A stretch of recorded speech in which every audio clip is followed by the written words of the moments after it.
Okay, this is it's going to be a very basic teaching, but we'll expand on it however God leads us to do it. So, what I'm teaching on is perspective. Actually, as I started doing it, found that it's really tied into our belief systems and our mindsets. Okay, so, as you see in my little cloud there, we have perspective. What is perspective? Anybody have any idea or definition of what a perspective is? Your ideas on a subject? Okay. What else? The way you see things? You're right. If you perceive something, so your ideas. What else? Thoughts? Well, it could be, I guess, what somebody else said it should be. Okay. That makes sense. Okay. All right. Well, I'm going to give you some definitions. Okay. A perspective can be a picture or view of something. So if you have a perspective on something, it might be what your picture is or what your view is on that particular thing. It's also to think about a situation or a problem in a wise and reasonable way.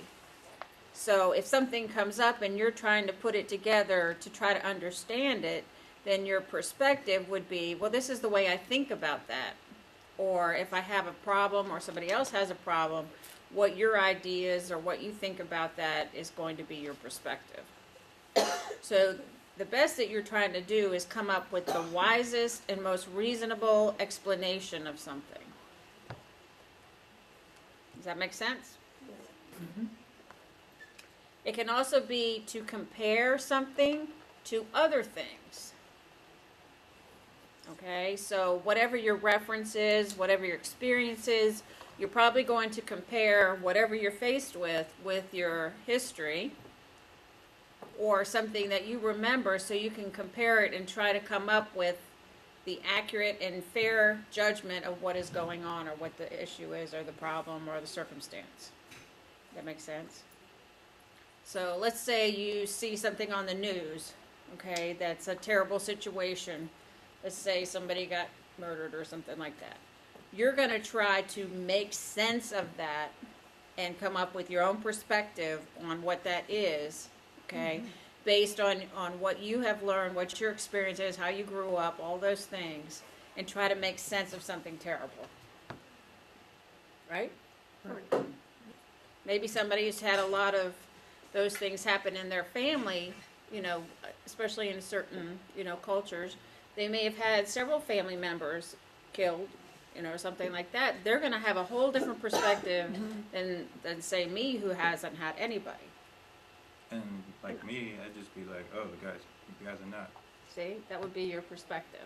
And my perspective, I've really noticed how much it was influenced by parts of me and by my experience, because whenever it might sound awful, but it's true. The way I would see tragic events on the news and stuff, before my parts got free, I was like, oh, well, what's the big deal? Why are they, you know, it's like not that bad. And I never said that to anybody because it's kind of embarrassing. But I really thought, well, okay, you know, that's just how it is. Well, Right. why did I think that? Because I had been through so much trauma Yourself. and yeah. bad, and nobody ever came and did anything about it. So I was just like, okay, well, everyone has these Stuff like disasters that. in their life. And so I said, why are these people crying about it? You know, Right. like, why are they upset about it? So I didn't say that. But you don't feel that way now. I don't feel that way now. Now I'm like, oh my gosh, look at this life. But before, the parts of me were just like, Right. oh, that's normal. So, Right. I don't think it's normal. I just like, guys, crazy or evil or something. But that's how you Right. explain it to yourself. Yeah. That perspective helps you to be able to take in that information, process it, and then keep going in your life. That's what perspective does. He's probably messed up or something in his life somewhere. Okay, it's also a particular way of considering something. So your perspective is going to help you to consider whatever it is you're trying to consider. Okay? Because we can have perspective on many things. We have it every day of our lives. Okay? Different perspectives. Is my perspective correct? Is the other person's perspective right? How do I know? How do you know what's right and what's wrong? Well, whatever you think is, whatever you come up with, your perspective is what you're going to consider is right. Okay? And what it is, it's not that it's right or wrong, it's what's normal for you. Okay? Based on you at that moment, because then that situation is also going to form your perspective in the future. Because your perspective will change based on your experiences. Okay, if you look at the picture, which line is shorter, longer, or the same? And I had trouble getting my lines to line up, but okay, don't say it out loud, just okay, next screen. I think the second one's longer, and I think the first one is shorter. Are they saying the same thing? Yes. Yeah, they're saying the same thing, right? Different perspective. Right. Okay? Actually, Different focus too. both lines are exactly the same. Yeah, I figured they were. Okay? An example of different perspectives. Okay, traffic accident. When there's a traffic accident, police will ask for witnesses to come forward and describe what happened. What do you think happens? They all have a different opinion. Okay. They like to have as many witness statements as possible so that they can build up enough evidence to give them a broader, more realistic version of the events. Okay? Each person who witnessed the accident will have a slightly different perspective, sometimes not even slightly, depending on where they were, how far away they were, how good a view they had, what else was going on, how much danger they felt they were in, how the accident affected them, and what it means to them. So if they have 10 witnesses, they're going to get 10 different versions, right, of what happened. Right. Okay? Is every person's perspective correct to them? Yes. Right, they're not lying, they're not They're not lying, right? lying. So they believe what they saw, what they experienced, the whole situation was correct. Right. Okay, the same principle applies to everything. Each situation, event, conversation means something different to all those involved and those not involved. You're going to have your own perspective about what's happening, but every person involved in that has their own perspective, and they're going to respond to whatever it is that they believe is real. Yeah, and for what they believe is gonna be based a lot on their experience. And are they right or wrong? They're probably operating from what they believe is right and true.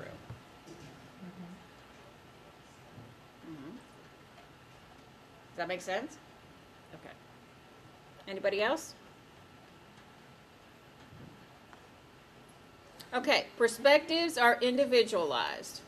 Okay, so we have to understand if somebody's giving you their perspective of something or they believe something, it's based on their life alone. So what you just said, that's based on your life. We look at situations, events, and interpret what other people say and do according to our own set of past experiences, culture, That's a big one. faith, To you it is. One of your cultures. and your values. Well, they all are. But So can you see how your perspectives form by your past experience, your culture, your faith, your values?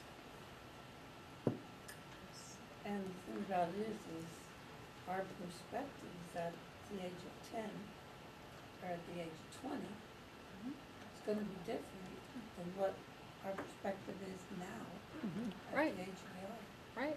That's a good point. And they change. Even as you get older, they change even more and more and more. Because your experiences are going to be different. You're going to have more experience. You're going to have more knowledge and understanding.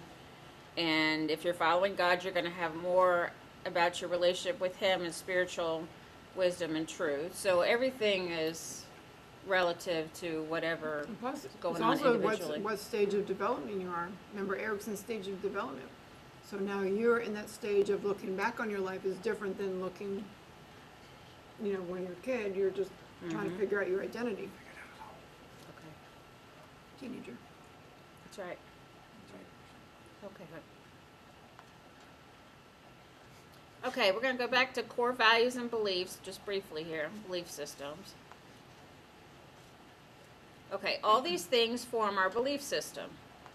Is there a little guy there, stick figure? Going back to it, meaning that we taught on this. another Yeah, we taught time. on this another time. I'm just going to kind of pull this all together. All of which help us form our beliefs about ourselves, about others, and about the world in general. The meaning we give events, the way we make sense of our world, is based upon our set of core beliefs. So how you grew up, what family you were born into, all the things that you learned when you were growing up and into your adult life, all these things helps develop those core beliefs, right? Who you are, what you think, what your faith is, what do you believe in, all those different things. That's your core belief system. I know when we were young, like even teenagers, have a tendency to believe what your parents tell you, and if they have prejudices against somebody, you have a tendency You to carry them believe with that. you. Yeah. Yeah, Say, and- well, they're my parents, they must know. You're right.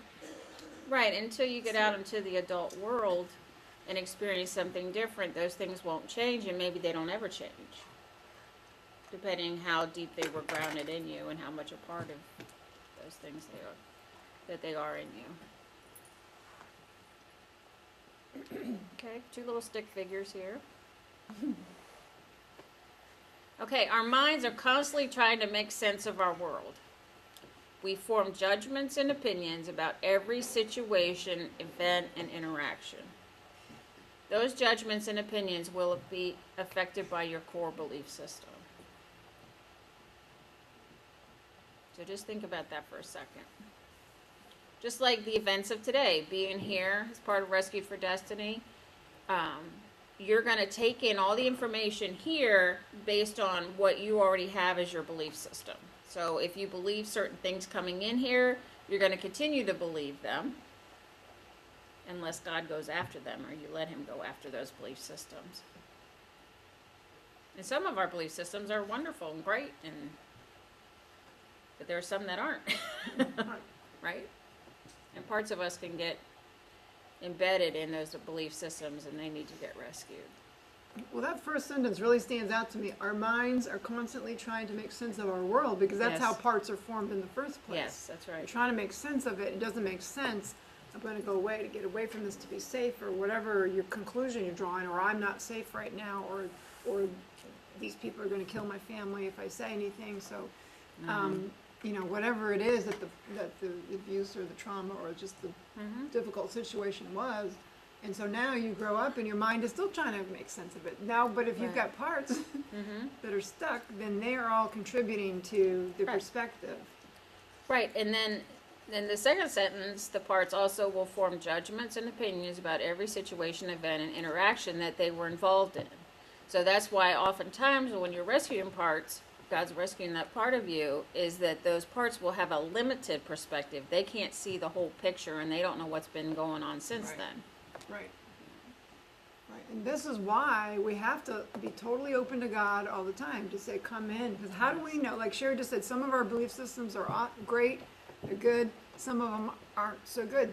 They were skewed. How do you know? How does anybody know? Nobody on No. earth knows. Only God Totally. knows. Only God knows. He's the one who made us. He's the only one who knows complete truth. And so we have to let God in to sort these things out. If you don't, you're just basing it on what? On like what you said, Mom Linda, about what your parents thought. Where did they get that from? Where their parents thought. So we've got this whole system of what we've learned from other people or experiences, but what about what God says? And we have the opportunity, thank you God, that Jesus, saved us and we can get back together with God. And we have the opportunity to hear from him and let him in, but some people just don't. That's part of their That's belief right. system. You don't let God in. Right, right, that's true. Because I already know what I know and I don't want to get shaken from it. Mhm. Well, maybe you do. Hebrews 12 says there's a shaking and don't refuse him who speaks. Okay, so because of our perspective and our belief systems, it's as though we were looking at the world through distorted or colored lenses. And guess what? Everybody has their own personal prescription or color for their glasses. So everybody's wearing a different colored or different prescription of glasses for your perspective. So we call them your perspective glasses. And mine are going to look different than Sam's and Karen's and everybody else in the room here, and yours are going to look different than mine.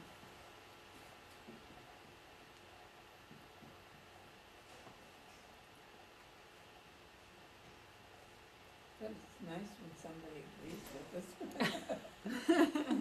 That's true. Okay, core belief systems are comprised of how I think about myself, how I think about God, how I think about others, and how I think about the world.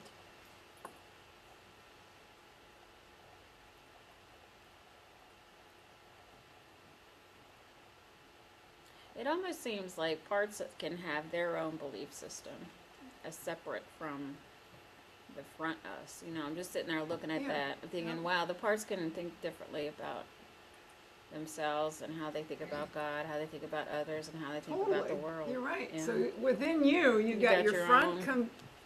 front belief system, core belief system, but then you've got groups of parts that have their Their own, yeah. Talk about conflict. That is conflict. That just made me tired thinking about it. Really? Does everyone get that, what she was saying? Groups of parts can have their own Yeah. belief system. Mhm. Really Again. by some of the things they tell me. Yeah, well, I'm going to give you a really good Exactly. example. Good point. I'm going to give you a really good example of what that happens, okay? It's in one of these slides. Okay. Got it? Okay. That just makes it larger. Okay. Our core belief system is formed and influenced by our past experiences. See your core belief system's in the middle there. So it's influenced by past experiences, your childhood, your culture, your faith and values, your current circumstances, and the one I didn't put on there is your genetics. Now, this is sociology speaking, Yes. but culture can actually influence all of those. And Yes, so, that's yeah. true. Well, yeah, I guess Well, they could any all one of influence- those could yeah. influence each other. Right. Yeah. Now, childhood. What does that mean exactly? Is that what kind of childhood? Your you had, childhood or would your be, events? well, there was a long explanation there, but I didn't want to try to fit that, so I had to make it smaller. Okay. Childhood would be the time that you were born till the time you become an adult. Okay, So your that's whole what experience in childhood, all the way up to, 18, 19 years old, is going to be your childhood. okay. Would you say those again, please? It's cloudy on the. Oh, on sure. the, Okay, the first one is past experiences, got it. childhood, Got it. culture, Got it. faith and values, Okay. and the last one is your current circumstances. And you And also, then genetics. You said. genetics, yeah. I was gonna say you also said genetics, but you already know. And that. genetics, Yeah, yes. you got that one. Okay, I think I see how this all goes together. Okay. But like, if you're like, for me, my faith and values is like, would say like Christianity, I guess, or a specific type, and then values would be like, just I don't know, moral stuff. What's important to you? Yeah, what God says, pretty much. Your So values, yeah. if you have and then that influences how I see the culture around me, or Yes. what like I am doing is different. It's like I stand out. Mm-hmm. So that, and then like, so that all goes together. I don't know how to say it. Do you remember when I That was drew good. on the That was good. board, on the whiteboard, the whole structure, your foundation is your core belief system? Do you remember that? So all those things get to be part of that structure, and that is what you operate your whole life every day, is from that core belief. Well, I was gonna say, like, for another example, you could Mhm. say, like, someone is non-religious, they think that sex before marriage or fornication is okay, and that's part of their culture, Right? and so, and then they get pregnant, and then that's their current circumstance. Right? And then that always, you could say it also has to do with the past experiences or childhood. Someone might have Right. said that was okay, like when they were young, or, and then maybe they had like a Right. crappy father or something, mother, Mhm. whatever. Well, it could be the Yeah, case. You're right, it all goes together. Yeah, That's the good. case that maybe they grew up with a single mom. Yeah. Okay, and so, and I know of a scenario where the mom was got pregnant when she was a teenager, and then she had all her kids as teenagers unwed. Then she got married later on, but all her girls got pregnant, you know, as a teenager, because to them that's normal. Right. That was their norm, and so that core belief system was all part of what they experienced at home, plus their environment, their culture, and everything else. Because all these perspectives are so personal, Mm-hmm. therefore, then my perspective is the only right one. Yes, Yes, exactly. Mhm. Yep, and that's why we have strife in the world. Because, well, not that I'm the one who should say that, but you know that is because everybody has experienced things differently, Yes. and therefore those are the only true ways. And if you don't believe that, then well, you're wrong, and Yes. go your own way. And Right. that's the hardest thing. Being a teacher, for instance, when I witness 30 to 70 different perspectives on things. Wow. Yes, that's right. I'll say something in class, for instance, and something very innocuous. And later in the afternoon, 4 students will sign up to see me, and they'll walk in and say, "What did you mean by that? That hurt my feelings." And I said, "What? I didn't know that did. I apologize, but that perspective made up. This is so clear. Perspective made up of their particular backgrounds, Yes. and their thinking." Often makes them think that they're right or I'm right. Enough said. right. Mhm, No, that's a right. good point. Mhm. That would be a challenge. in Yeah, teaching. that's definitely challenging. Yeah, Right. for a teacher. Wow. Thank you for sharing. Yep. Okay, here's an example of core belief and perspective. See our little sad guy there? Okay. Childhood experience, situation, or event. This little guy here was hurt and bullied by others. Okay, so he began to, what is his structure, foundation, core belief is that others will hurt me, because he's making sense of what's going on, right? The whole world around him and his individual, what's going on with him. So others will hurt me, and the world is a dangerous place. Can you see that? The little thing looks like he's got the weight of the shoulders, Yeah. the weight of the world on his shoulders. Yes, he does. Okay.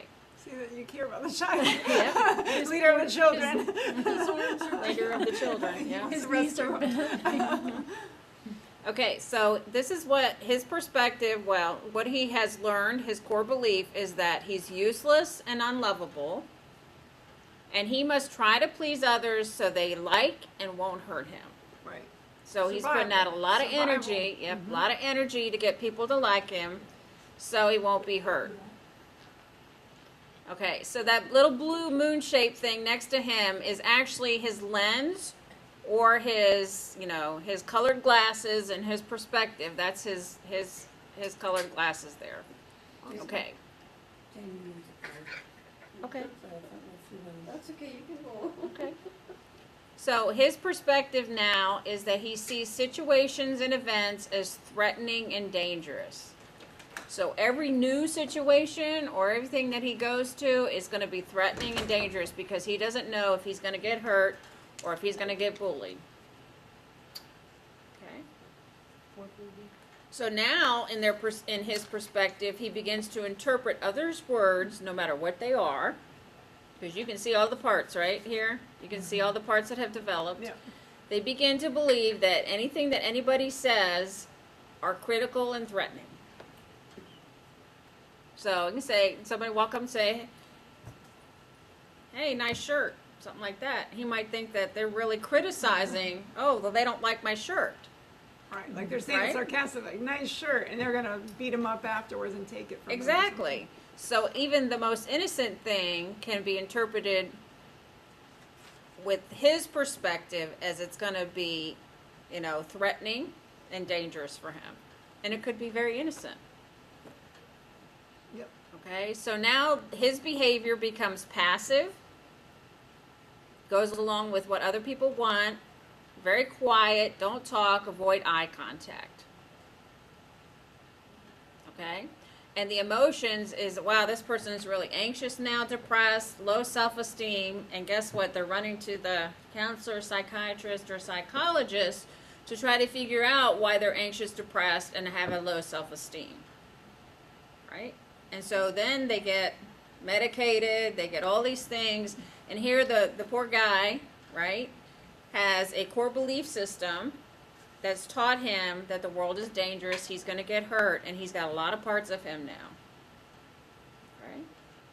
But you can see how it all plays together, that you get a core belief system, you have parts of you form, and then your perspective is skewed now because of those things. Right, and I wanna say also that there's this theme of parts, but then there's all these Yes.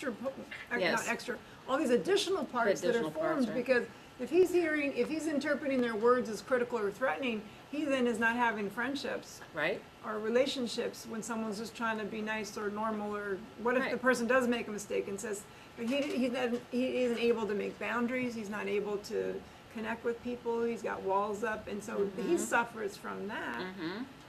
And then that goes on for years and years, Yep. and then it multiplies out. Right. And so his thoughts now are, I'm vulnerable, this is dangerous, I'm going to get hurt, I'm useless and stupid, and nobody likes me. Okay? So I want to make a point here when you're looking at this diagram here, or this scenario, that if the point was to just go ahead and take care of the behavior, well, is that going to work? If they're working for the emotions, like if they're going to a psychologist or to a doctor or whatever, working on the anxious, depressed, and low self-esteem, well, that's going to help to some point, right? But is it going to take care of it permanently, or is it going to be a solution to everything that's happened up to that point? Probably not. Right. Okay, so let's take it apart. Let's go back to, okay, then there's behavior therapy. What if this guy goes to behavior therapy? Well, it's probably going to help a little. It's not going to take care of it. Okay, so let's go one step back. What if we just works on changing his perspective? That's going to be hard to do with a core belief system already set in place, right? And parts of you rescued. That's key. Say that again. You could work on changing a perspective, but it's not going to work if you have an already set core belief system and parts of you.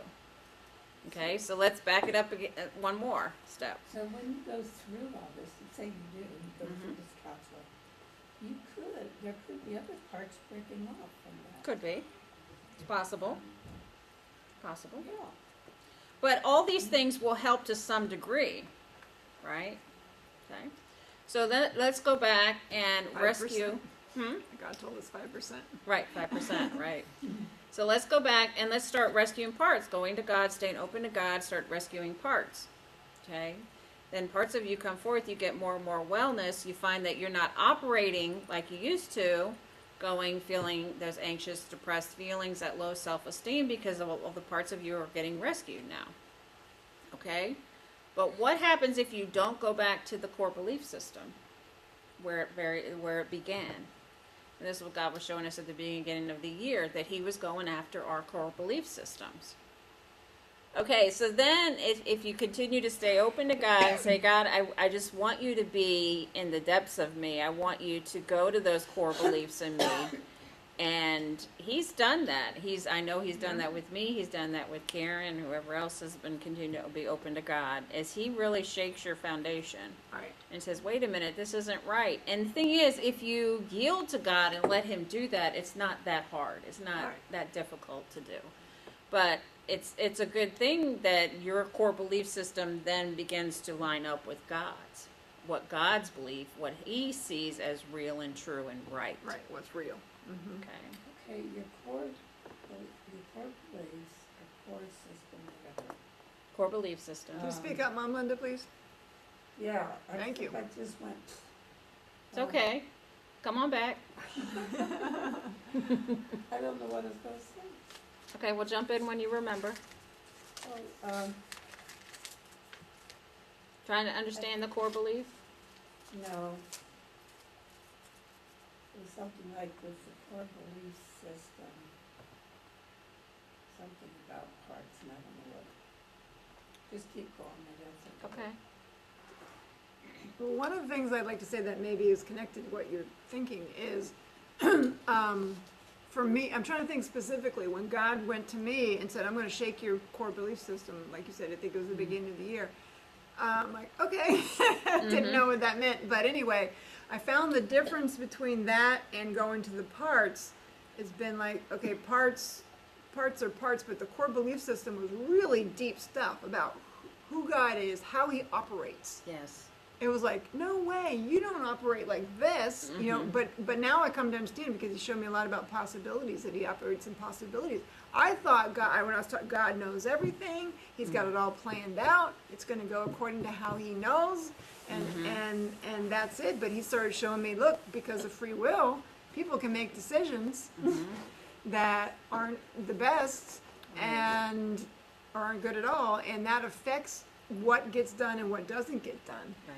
And I was like, what? I thought you were, you know, but he still is all powerful, but the way he works is to go around what people choose and decide. And he's a master at it. He's excellent Yes. at it. And he wanted me and then also us to understand how he works so that we can go along with him. Because if I'm over here thinking, oh, God only works like this, but he's really working like this, it slows things down, right? Yes. How can we A be the lot. Joel 2 army that Right. moves like this and climbs over the walls and runs along the rooftops and swings in through the windows and does all this stuff and has his power at the max? If I'm over here going, no, God doesn't work like that way. That's not how he works. I know it because I learned. And so when he really started going into, it wasn't parts as much, it was like stuff that was really, really Ingrained in you. Yeah, like shook you to the core. Like, if I don't have this, then I don't know what I have. But Yes, but that's right. So it sounds awful in one way, but the good thing is that, okay, God, I'm trusting in you. I know you're my solid ground, so I can go ahead and feel, but Whatever, I know you've got me. And it proved true, and he's got me, and then he taught me new things. Now my belief system has changed to be more lined up with him, and I'm continuing to be open because I know it's not all of it. So keep on changing, keep on changing it, keep on changing it. So it is a you just go for it. You trust God in it, and when it feels awful, know you're in the right place. That's right. That's how it's right. gonna It feel. disrupts your whole system. Right. But Well, you're gonna we be were okay. saying- You're gonna be okay. Do you remember? What I was thinking Okay. was my core belief system began to change a long time ago. Yeah. And so I was gonna say, because you received wisdom, godly wisdom, Right. and it doesn't necessarily have anything to do with my parts, I don't think. Right. Although parts can get stuck in your belief system. Yeah, but I remember, as time went on, I changed my Right. core belief system. Yeah. And God will continue to Yes. change it if you stay open to him. Yeah, and the thing is, if you begin to understand parts and God shows you how he did create our minds to be able to cope with difficult things, because it's medically proven that we do form parts. It's in the medical community, it's in the psychiatric community, that in order for us to stay sane, our brains are made to split apart like that so that we can cope. And if we couldn't do that, we would have a whole society of insane children, and Right. nobody would grow up sane. Right. So, I mean, that's why God made our minds to think that way. So if you begin to understand that truth, and God shows you that, that'll shake your core belief system from the very beginning, because you're like, wait a minute, I didn't know about this. And then you sort of feel, in a way, I know I did, felt like, wow, I wasted a lot of time, and I didn't know about this. Right. And now God's teaching me all this. So that'll shake your core belief system to think that, oh, well, I can't really have a peaceful, joyful life until I go to heaven. You know, that I can't enjoy my life here or feel well and whole. Well, that's not true. Right. So my system got shaken and changed with that. I think there's a lot of people feel that way too. Yeah. I can't wait to get to heaven so I can have some peace. Right, no, and I do remember that growing up in church, and what is that? Oh, I just heard someone singing it yesterday at this fair. Leaning on the everlasting arm. I think some glad morning when this life is over, I'll fly away. And it was all talking about how great it's good, but it sounds like you're totally depressed now and here. Yes, heaven will be even better. It's perfect. There's no evil allowed in there and everything. So that's good. But it sounds like, well, I just have to a few more weary days and then I'll fly away. It's like, wait a second, I'm not going to sing that. I had to literally, I heard them singing that yesterday. I had to walk away because I didn't want to hear it, because it sounded like, well, a few more weary days. I'm like, I'm not going to have some weary days here. Let's have some good days. The world is passing by. That's the whole theology behind this world is not my home. Yes. I just gonna hang around for a bit and then I get to heaven, which is good. We want to, but that's what I grew up with. Yeah. Exactly. Thinking about it's not important what we do here on earth. Let's just move on to the very importance until I found out that God means for us to be His voice here on earth. Right. Right, good Yeah. point. Yeah, I grew up like that too, and that is a huge belief system within the church. Right. And God's going after the core belief system within His church, because He's like, that's my name on it. I'm going to take my name off of anything that's not me and just keep, rebuild. But that's a good point. That's how I grew up too.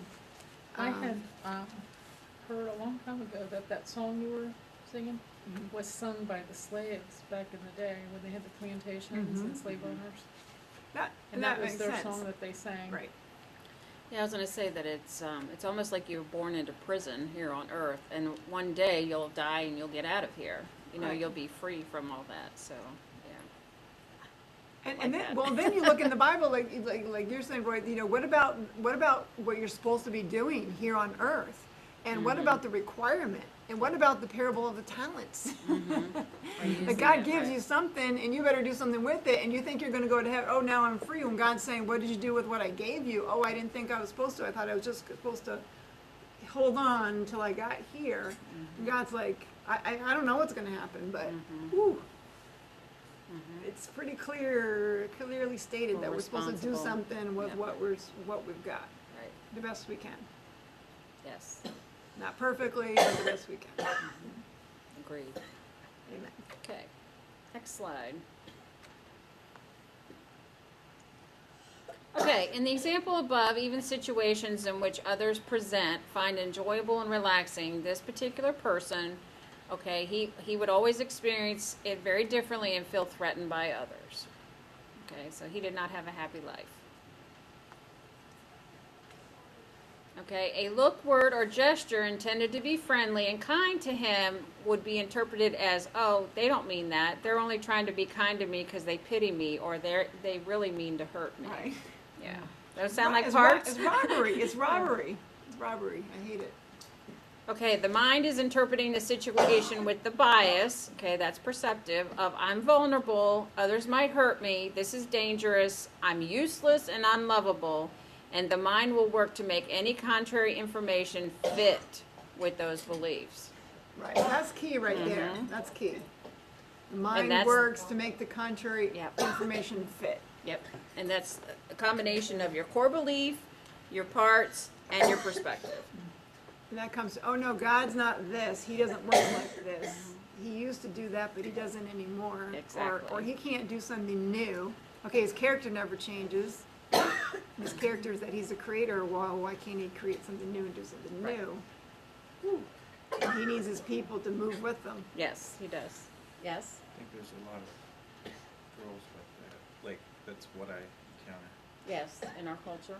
Yep. Yeah. I agree. They've probably been very hurt. Those guys are Okay. like, "Woo." Now, this is something that I got from this article, but I liked it, okay, is that this is the helicopter view. Okay, so imagine yourself, your perspective, whatever the situation is, you're really close to it, okay? So you're going to see things differently if you're close to something than if you step back from it. This is the helicopter view, okay?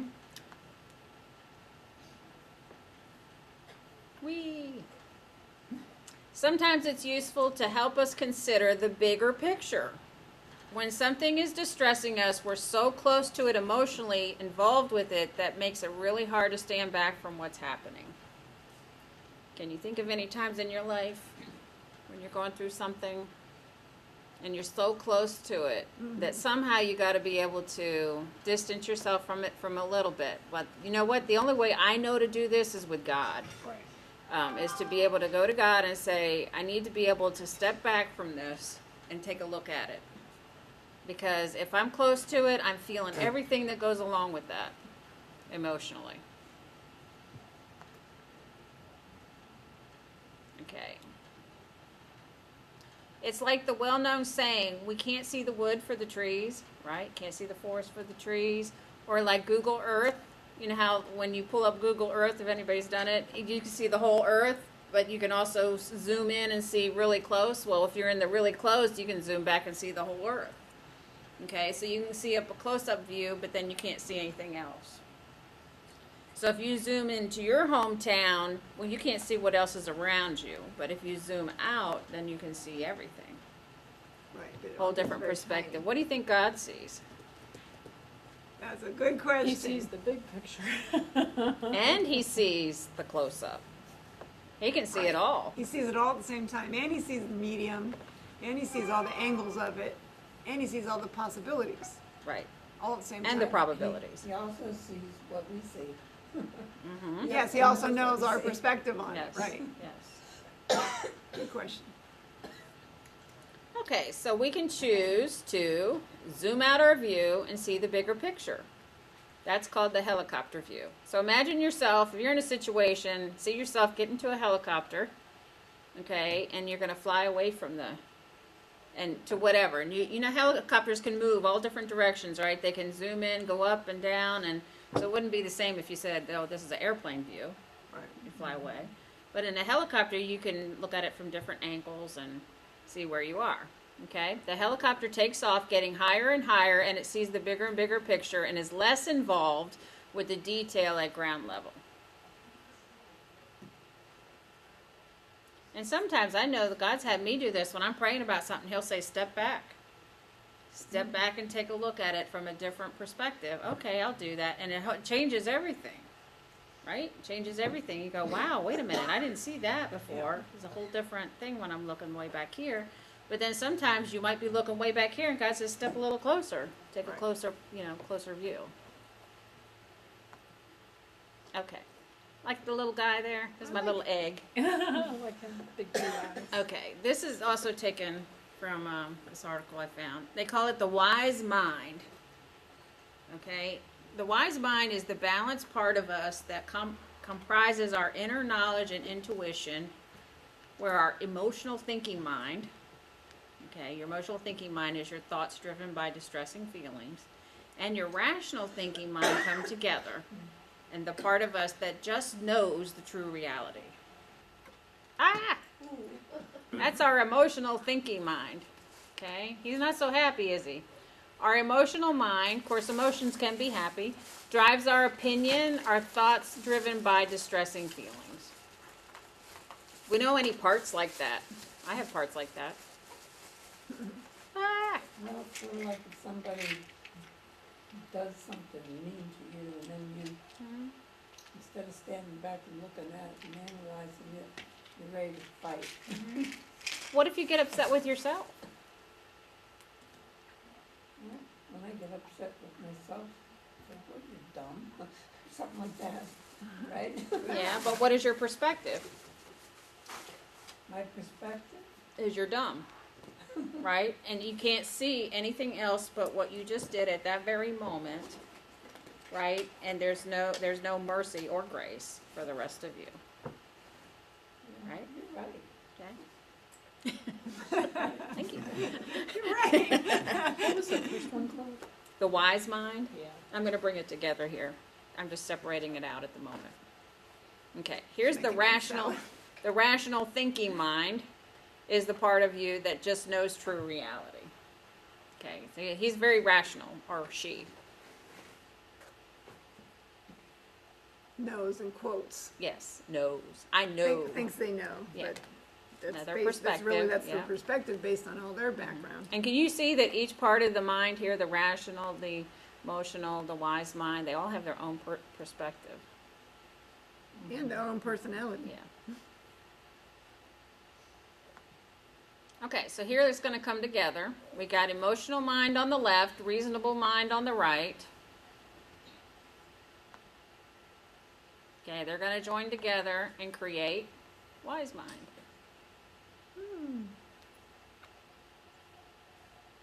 So we got that part of us that's very emotional, we got part of us that's very reasonable, but if they merge together, then they can bring a different perspective to what you're thinking. Thinking mind the same thing as the reasonable one? Yes. Reasonable and rational are the same. So you can see that if something happens and you're really just operating out of your emotions, it's going to be a whole different perspective than if something happens and you're being really rational. Well, this happened because of this, this, and this. We had something just happen with something with our business, and Karen was witnessing the whole thing. You could see our emotions and our rational, but it all came together so that we could look at it through wisdom.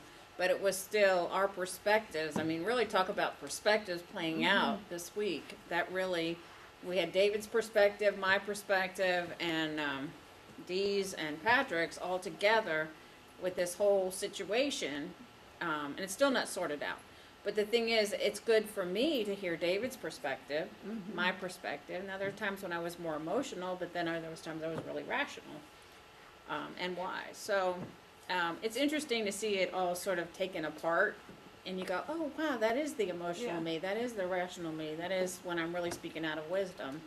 So, but I think we all have those situations in our lives that you can kind of take apart, see where you are, and I guarantee you got parts of you, you know, that really play into the emotional, you know, because we see that a lot in the emotional, but they can also be very rational too. Well, I have had parts that are just purely rational. That's what Yeah. I was identifying, because, and they're like those ones that were the data ones, the Yeah, deduction ones. Didn't have any feelings connected No with them at all. emotions, They right. just were very smart and had all these deductions, and they made all these calculations and conclusions. But as they were coming forth, they were like, they knew that they needed to connect with the rest of me because they were missing something. Yeah. And now they've connected, so now I can use, Yeah. they can, so parts come together to make wise mind. Yeah. And that's that wholeness. Exactly. That's the wellness. and it's interesting that it seems like if you have parts of you that are totally emotional or parts of you that are very, you know, totally rational, it seems like they're too much of one thing. Yeah, There's too no much. balance. That's what I'm Yeah. saying, they're not balanced because they were put in a hole over here with remember limited them, yeah. perspective. Yeah, and they knew more than I did that they Yes. needed to connect, because I was like, oh, these guys are cool, they don't have any feelings that hurt. Yeah. I wanted them And to they're stay like, like oh, we want that. some feelings, yeah. I wanted to stay like They that. want feelings. Okay. Okay. All right. Within any meeting of people, all the individuals will, of course, have their own belief system. So everybody in here has their own belief system. Therefore, we will all have different perspectives, see and think about things differently, and this will affect the way these individuals interact with each other. Okay. And you find, I think that people that tend to have similar belief systems or similar perspectives tend to connect with each other. But you can connect with people that don't have the same belief system or same perspective. But I think that's what happens in groups. People tend to connect with people who are more like them. But not always. I mean, that's how we connected with this family next door when we were at the beach, that we started talking about politics. Our politics matched up. Then, even though they were drinking heavily, a lot of them, not all of them, the ones we did connect with weren't. But then we started connecting on our beliefs and what we believed in, and that opened up the way for them to say, oh, why don't you come for dinner? So anybody can do that. And if you have similar perspectives, they're going to invite you in, or you're going to invite them in. That definitely a good connection there. That's good. Well, what that makes me think of again is, let's make sure we're taking everything to God to invite Him in, to challenge our perspectives, challenge our core belief systems, because we're naturally going to get together with people Yeah. in churches or in a group, like this or whatever, and it's all going to be the same. So Right. then that affirms you, and you say, oh, well, I'm right.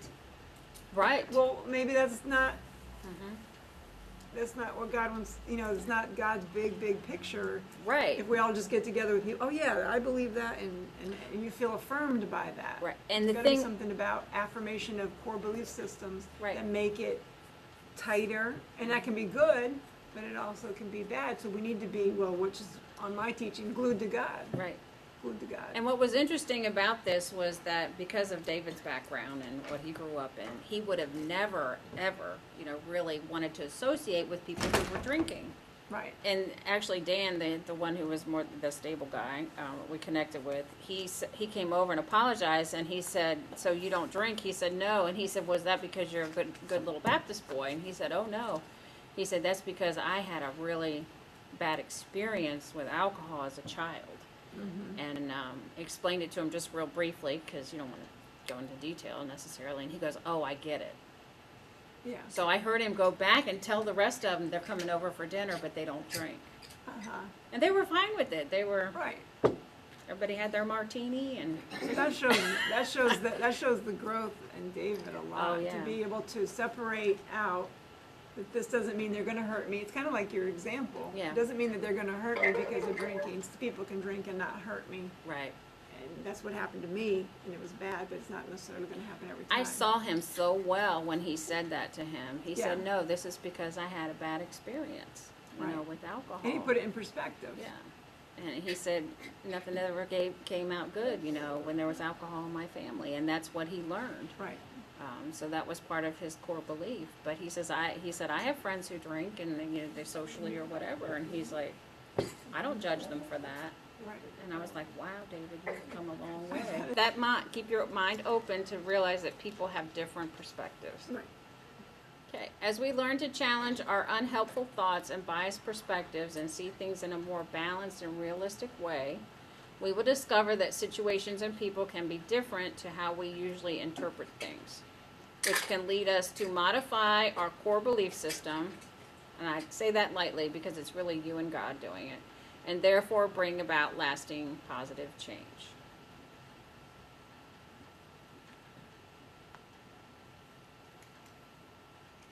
Continuing to stay open to God, welcome Him to every place in you, and continuing to follow Him will allow God to help in changing your thoughts, patterns, limited perspectives, and develop more and more wellness. God will help us in changing our perspective by rescuing us and giving us expanded minds and wellness. Okay, then I have a couple scriptures here. And of course, if you put in perspective in Bible Gateway, nothing comes up. But I thought, wow, God, how would they have said it in that kind of a terminology? And came up with the word view. Okay, so what is your view? And I know, Karen, you and I have talked about this scripture, is not that I have obtained all of this or have already arrived at my goal, but I press on to take a hold of that which Christ took a hold of me. And we've talked about that. What did Christ take a hold of you for? So that you know what you need to take a hold of Him for. Okay, so all of us then who are mature should take a view of things. Are we mature? What's your view of things? And if on some point you think differently, that too God will make clear to you. So if this is what I took from this. If your perspective is off somehow, you stay open to God, God's going to make it clear to you that your perspective is not what it should be or not lining up with his. Okay, and then Galatians 5:10, I am confident in the Lord that you will take no other view. The one who has thrown you into confusion, whoever that might be, will have to pay the penalty. So he's warning them of taking the wrong view or the wrong perspective. Because if you get the wrong perspective, you're going to maybe get thrown into confusion or something like that. I know they're talking about something specific here, but I'm making it more general. Right. Last thing you read could get deep Don't most of my about teachings? confusion and stuff. Well, that is that's one of the things that I was always concerned about is I don't want to be wrong. How do I make sure I'm with you, God, and not wrong? And that's where, and after we eat and stuff, I'll share a little bit about that, about how do you go through changes? How do you Excuse me. let these perspectives change? How do you get God's perspective?